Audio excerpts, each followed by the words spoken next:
나오죠? 네, 찬양대의 귀한 찬양에 감사드립니다. 지난 한 주간 참 추웠는데 이렇게 건강하게 뵐 수 있어서 감사드립니다. 다음 주간도 날씨가 좀 춥다고 합니다.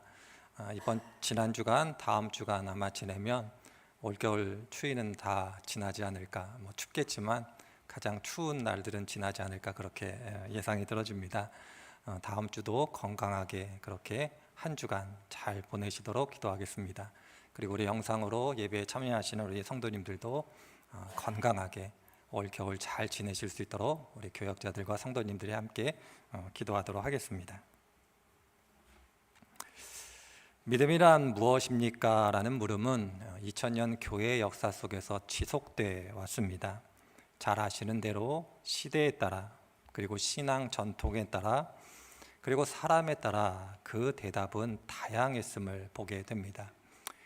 누구의 말이 정답이라고 할 수 없고 어느 시대의 답이 옳다라고 이야기할 수 없을 정도로 다 맞는 말이고 다 우리들이 귀담아 들어야 될 그러한 내용들이었습니다. 그럼에도 불구하고 성경이 믿음을 어떻게 정의하고 있는가를 저희들이 알 수 있는 말씀이 있습니다. 히브리서 11장입니다. 히브리서 11장은 이렇게 시작을 합니다. 믿음은 바라는 것들의 실상이요 보이지 않는 것들의 증거니 선진들이 이로써 증거를 얻었습니다. 이렇게 시작을 합니다. 그리고 6절에서 이렇게 다시 믿음에 대해서 이야기를 합니다. 믿음이 없이는 하나님을 기쁘시게 하지 못하나니 하나님께 나아가는 자는 반드시 그가 계신 것과 또한 그가 자기를 찾는 자들에게 상 주시는 이심을 믿어야 할 것입니다. 이렇게 표현을 합니다. 성경의 믿음에 대해서 정의하는 것을 아주 간단하게 요약하자면 믿음은 하나님이 계심을 인정하는 겁니다. 불신은 하나님이 계심을 인정하지 않는 것, 그렇게 표현해 볼 수 있을 겁니다. 하나님이 계시다라는 것을 인정한다라는 것은 참으로 다양한 의미를 담고 있습니다. 성경 창세기부터 요한계시록에 이르기까지가 하나님이 계심을 인정하는 사람의 삶이 어떠한 것인가를 보여주고 있기 때문에 이 또한 설명을 드리자면 많은 것을 설명을 드려야 됩니다. 그럼에도 불구하고 믿음은 히브리서에 의하면, 성경에 의하면 하나님이 계시다라는 것을 인정하는 것, 그것이 가장 기본이고 기초임을 저희들은 기억해야 할 겁니다. 그런 의미 속에서 성경을 읽어가면서 어떤 사람에게 믿음이 있다 그렇게 말씀하시고 어떤 사람에게는 믿음이 없다 말씀하실 때 그 기초가 하나님을 인정하느냐 인정하지 않느냐에 달려있음을 저희들은 또한 알아야 할 겁니다. 그런 의미 속에서 저희들이 성경을 읽어가면서 믿음이 없다 이렇게 말씀하고 그렇게 이야기하는 장면들을 종종 보게 됩니다. 그런데 그 장면 속에서 저희들이 주의 깊게 살펴보아야 되는 것이 있다면 믿음이 없다 그렇게 누군가를 향하여 이야기할 때 그 1차적인 대상이 하나님을 부인하고 부정하는 사람들이 아니다라는 것을 저희들은 기억해야 합니다. 하나님이 계신 것을 인정하는 사람들, 히브리서에 의하면 하나님이 계시다라는 것을 받아들이고 고백하는 사람들을 향하여 성경은 1차적으로 믿음이 없다 그렇게 이야기하고 있다는 겁니다. 하나님이 없다라고 생각하는 사람들에게 믿음이 없다 그렇게 말하는 것은 이해하기가 쉽습니다. 그런데 하나님이 계시다라고 인정하는 사람들에게 믿음이 없다 말하는 것은 무엇인지 논리적으로 모순이 있는 것처럼 여겨집니다. 그리고 이에 더하여 오늘 본문 말씀을 읽어보니 제자들을 향하여 예수님께서 이렇게 말씀하고 계십니다. 믿음이 없고 패역한 세대다 이렇게 말씀하고 계십니다. 하나님을 인정하는 사람들에게 믿음이 없다 그렇게 말하는 것도 이해하기가 어렵지만 제자들에게 예수님께서 믿음이 없다 그렇게 말씀하시는 것은 어떻게 보면 더 이해하기 어려운 장면입니다. 제자들은 잘 아시는 것처럼 모든 것을 버리고 예수님을 따랐던 사람들이고, 예수님이 누구냐라는 질문 속에서 예수님을 그리스도라 그렇게 진실이 고백했던 사람들이 제자들이었기 때문에 그러합니다. 그럼에도 불구하고 누가복음 9장에 보여지고 있는 제자들의 모습은 예수님이 보실 때에 믿음이 없는 것처럼 보여지는 그러한 제자들이었습니다.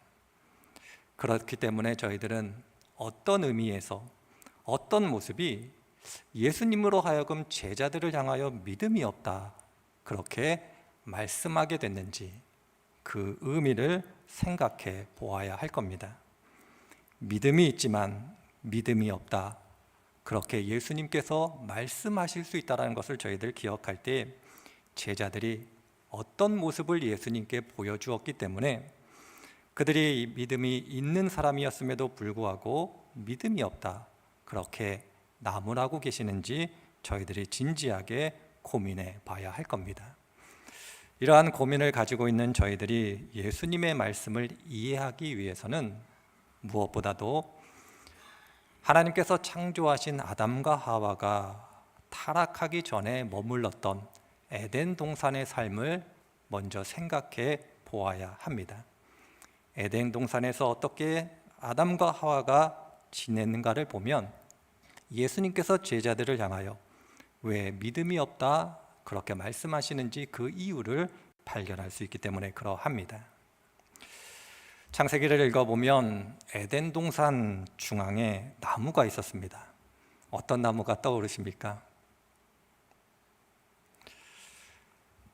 대부분의 성도님들은 선악을 알게 하는 나무라고 답을 하십니다. 그러시죠? 에덴 동산에 나무가 있었다. 그러면 선악을 알게 하는 나무가 있었다. 그렇게 생각을 합니다. 그런데 성경을 읽어보면 에덴 동산 중앙에 선악을 알게 하는 나무만 있었던 것은 아닙니다. 또 다른 나무가 있었습니다. 생명나무였습니다. 생명나무에 비해서 선악을 알게 하는 나무가 너무나 우리들에게 익숙하기 때문에 에덴 동산에 있었던 나무 하면 선악을 알게 하는 나무만 생각할 때가 많이 있습니다. 저만 하더라도 이 자리에 계신 분들에게 비해서 신앙생활을 오래 한 건 아닙니다만은 저도 50년을 넘게 신앙생활을 했습니다. 그런데 제가 선악을 알게 하는 나무에 대한 설교는 많이 들었지만 생명나무와 관련된 설교는 거의 듣지 못했습니다. 저 또한 선악을 알게 하는 나무에 대한 말씀은 많이 드렸지만 생명나무에 대한 말씀은 많이 드리지 못한 것이 사실이기도 합니다. 이러한 우리의 현실과는 다르게 선악을 알게 하는 나무 못지않게 생명나무 또한 중요한 기능이 있었음을 저희들은 기억해야 합니다. 우리의 신앙의 선배들은 아담과 하와가 창조될 때에 영생하는 존재로 창조되었다 그렇게 생각하지 않았습니다. 필멸의 존재로 창조되었다 그렇게 이해했습니다. 다만 하나님께서 주시는 생명나무의 열매를 지속적으로 먹어 영생으로 초대되었다 그렇게 이해를 했습니다. 필멸의 존재이지만 에덴 동산의 중앙에 있었던 생명나무의 열매를 먹음으로써 우리들이 영생을 누리게 되었다 그렇게 이해해 왔습니다. 신학적으로는 이것을 지속 섭취론이라고 표현을 합니다. 우리의 신앙의 선배들은 그런 의미 속에서 에덴 동산 중앙에 있었던 생명나무는 영생은 하나님의 선물이다라는 것을 알려주는 역할, 기능을 했다 그렇게 생각을 했습니다. 아담과 하와는 에덴 동산을 거닐며 에덴 동산 중앙에 있는 생명나무를 볼 때마다 이렇게 생각을 했을 겁니다. 내가 누리는, 나와 우리가 누리는 영생은 하나님의 선물이지, 우리들이 하나님을 떠나면 영생이 아닌 죽음만이 있지, 아마 그것을 생각했고 마음에 새겼을 겁니다. 사람은 하나님을 의지하는 존재임을, 하나님을 의지하고 의존할 때에만 영생하는 존재임을 가르쳐 주었던 것이 생명나무의 역할이었습니다. 그런 의미 속에서 생명나무는 사람은 하나님을 의지할 때만 생명을 누릴 수 있다는 것을 알려준 귀한 나무였습니다. 이것이 생명나무가 갖고 있었던 기능이고 역할이었습니다. 그리고 하나님께서 아담과 하와에게 말씀하십니다. 다른 것은 다 먹어도 선악을 알게 하는 나무의 열매는 먹지 말라, 그렇게 말씀하고 계십니다. 우리들이 잘 아는 것처럼 사람은 하나님의 형상으로 창조되었습니다. 사람이 하나님의 형상으로 창조되었다라는 것은 하나님께서 창조하신 그 어떤 피조물도, 심지어 영적인 존재인 하늘의 천사들조차도 우리들에게 명령할 수 없다라는 것을 의미합니다. 사람은 참으로 고귀한 존재이기 때문에 하나님께서 창조하신 어떤 피조물도 사람들에게 명령할 수 없음을 보여주고 있습니다. 그런데 그렇게 존귀하고 고귀한 사람들에게 하나님께서 명령하고 계십니다. 모든 것은 다 먹을 수 있지만 선악을 알게 하는 나무의 열매는 먹지 말라, 그렇게 말씀하고 계십니다. 선악을 알게 하는 나무, 그 나무는 하나님과 사람들 사이에는 넘지 못할 질서가 있음을 보여주었던 겁니다. 어떤 피조물도 사람에게 명령할 수는 없었지만 오직 하나님만이 사람에게 명령할 수 있다는 것을 보여주는 역할, 그럼으로써 사람은 하나님의 말씀에 순종함으로 살아가고 하나님만을 높여야 되는 존재임을 가르쳐주는 것, 그것이 바로 선악을 알게 하는 나무의 역할, 기능이었습니다. 이것이 바로 선악을 알게 하는 나무가 갖고 있는 의미입니다. 그런 의미 속에서 에덴 동산에 두 나무가 있었다라는 것은 다른 것을 의미하는 것이 아니라 하나님께서 창조하신 인간 혹은 사람이 가지고 있는 존재론적 위치를 가르쳐 주는 겁니다. 하나는 반드시 먹어야지만 되는 나무, 인간은 스스로 영생할 수 없지만 하나님께서 주시는 생명나무의 열매를 먹으면 영생할 수 있다라는, 하나님께 전적으로 의존되어 있다라는 것을 가르쳐주는 나무였고, 또 한 나무는 반드시 먹지 말아야 되는 나무로서 사람은 하나님의 말씀, 그 말씀에 순종함으로 살아가야 되는 존재임을, 하나님보다 높을 수 없음을, 하나님보다 높게 될 때에는 결국 그 결과는 죽음일 수밖에 없다라는 것을 보여주었다, 그렇게 말씀드릴 수 있을 겁니다. 에덴 동산 가운데 있었던 두 나무는 이와 같은 역할을 했습니다. 이 두 나무의 역할을 가장 잘 보여주는 성경 말씀이 있다면 로마서 6장 23절이지 않을까, 그렇게 생각을 합니다. 로마서 6장 23절에서 바울은 이렇게 이야기합니다.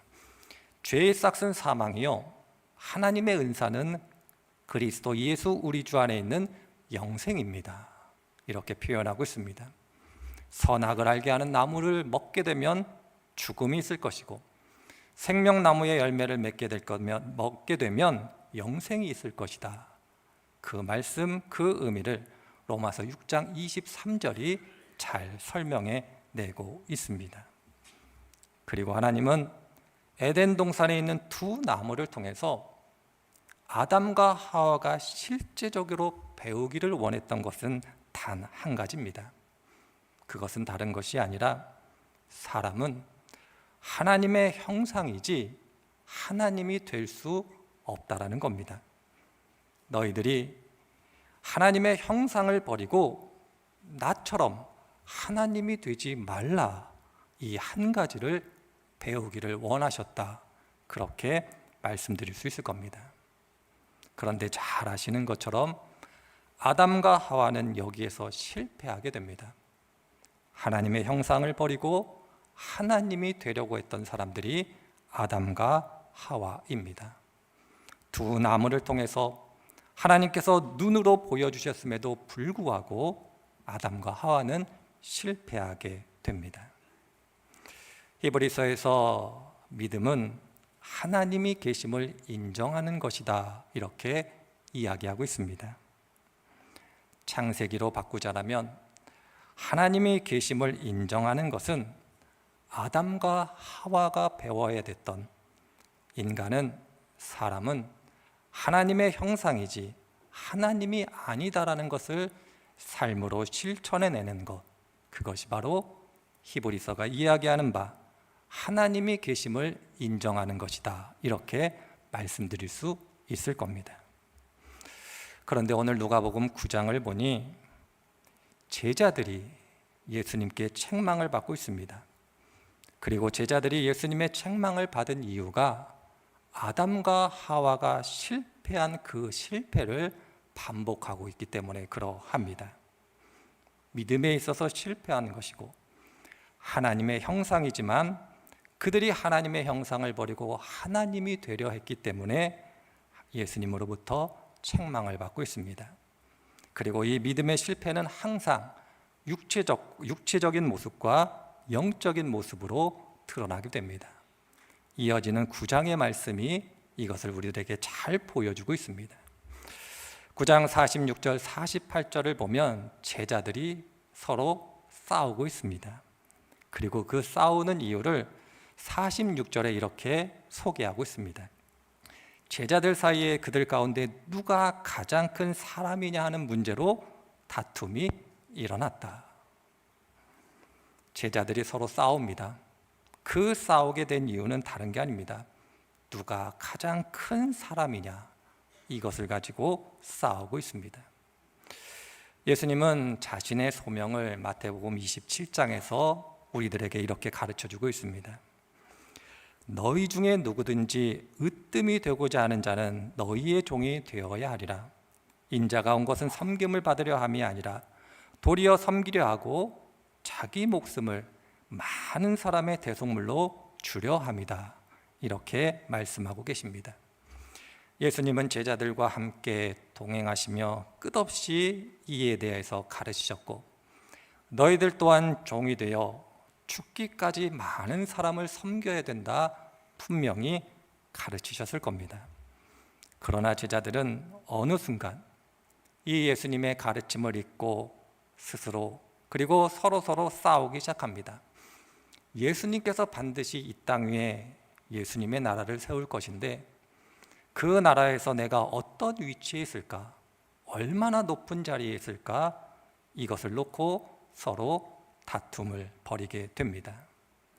믿음에 실패하게 되면 제자들이 했던 이 모습을 우리들도 갖게 됩니다. 섬김의 자리에 있어야 되지만 오히려 섬김을 받으려는 자리에 있기를 바라게 된다는 겁니다. 예외는 없습니다. 믿음에 실패하면 자연스럽게 이렇게 됩니다. 이것이 바로 제자들이 보여준 믿음의 한계이고 예수님이 볼 때 믿음이 없다 그렇게 책망하실 수밖에 없었던 모습이기도 합니다. 이것이 바로 육체적인 한계이며 실패입니다. 그런데 이것으로 끝나면 그나마 다행입니다. 우리들이 믿음에서 실패하게 되면 영적인 실패로 나타나게 됩니다. 이것이 더 큰 문제다 그렇게 성경은 우리들에게 가르쳐주고 있습니다. 물질적으로 청빈하고 도덕적으로 깨끗하고 인격적으로 성숙해도 믿음에 실패하면 영적으로 실패하게 됩니다. 이 모습을 잘 보여주는 것이 9장 49절과 50절에 나오는 사도 요한과 예수님의 대화입니다. 49절에서 사도 요한은 예수님께 자랑스럽게 이렇게 이야기합니다. 선생님, 어떤 사람이 선생님의 이름으로 귀신을 내쫓는 것을 우리가 보았습니다. 그런데 그 사람은 우리를 따르는 사람이 아니므로 우리는 그가 그런 일을 하지 못하게 막았습니다. 이렇게 자랑하고 있습니다. 12제자가 아닌 다른 누군가가 예수님의 이름으로 귀신을 쫓아내고 있습니다. 하나님의 일을 하는 것이고 예수님의 일을 하고 있습니다. 그런데 그것을 막았다 자랑합니다. 이 이야기를 듣고 50절에서 예수님께서 그렇게 하지 말라, 그렇게 당부하고 계십니다. 그런데 이 대화에서 가장 놀라운 일은 귀신을 내쫓는 일을 못하게 한 사람이 사도 요한이었다는 겁니다. 사도 요한이 어떤 사람입니까? 예수님이 다른 그 어떤 제자보다도 가장 사랑했던 사람이 사도 요한이 아닙니까? 예수님께서 십자가를 지시고 죽으실 때 자신의 사랑하는 어머니를 맡길 정도로 신뢰했던 사람이 사도 요한이 아닙니까? 예수님이 사랑했고 인격적으로 훌륭했고 그리고 예수님이 신뢰할 정도의 사람이 사도 요한이었습니다. 그런데 그 사도 요한이 하나님의 일을 하는 사람을 막아서고 있습니다. 예수님에 대하여, 예수님의 능력에 대하여 사도 요한은 마치 자신들만이 그에 대한 독점권을 가지고 있듯 그에 대하여 특허권을 갖고 있는 것처럼 생각했던 겁니다. 사도 요한은 예수님께서 사랑하고 신뢰하는 사람이었지만 그가 받은 은혜를 누군가를 배제하는 고난으로 생각한 거였습니다. 이 은혜, 이 은사, 이 능력은 나를 포함하여 우리들만 행할 수 있다. 우리들만 해야 되는 것이고 우리들만 할 수 있고 우리들만 진리다. 그렇게 생각한 사람이 사도 요한이었습니다. 하나님의 일을 하나님의 사람이라 불리는 사람이 막아서고 있습니다. 하나님이 된 것이다. 그렇게 말씀드릴 수 있을 겁니다. 우리들이 믿음에서 실패하게 되면 영적으로 실패하게 되고 사도 요한과 같은 모습을 보이게 됩니다. 자신은 진리인 것처럼 보이고 자신은 옳은 일을 하는 것처럼 보이고 자신은 영적으로 순수한 일을 하는 것처럼 보이지만 실상은 하나님의 일을 하는 사람들을 막아서고 있는 그러한 일을 앞장서서 할 수 있다는 것을 성경이 보여주고 있습니다. 그리고 2000년 교회 역사가 이것을 우리들에게 보여주고 있습니다. 사탄이 타락하게 된 이유, 그리고 아담과 하와가 타락함으로 이 세상에 사망이 들어오게 되는 결정적인 이유가 바로 여기에 있었습니다. 예수님께서 그런 의미 속에서 제자들을 향하여 믿음이 없다 책망하신 이유는 하나님의 형상을 버리고 하나님의 되려고 하는 이 모습을 보시고 책망하셨다. 그렇게 말씀드릴 수 있습니다. 시편 8편은 참으로 아름다운 시입니다. 시편 8편을 읽어보면 사람에 대해서 이렇게 설명하고 있습니다.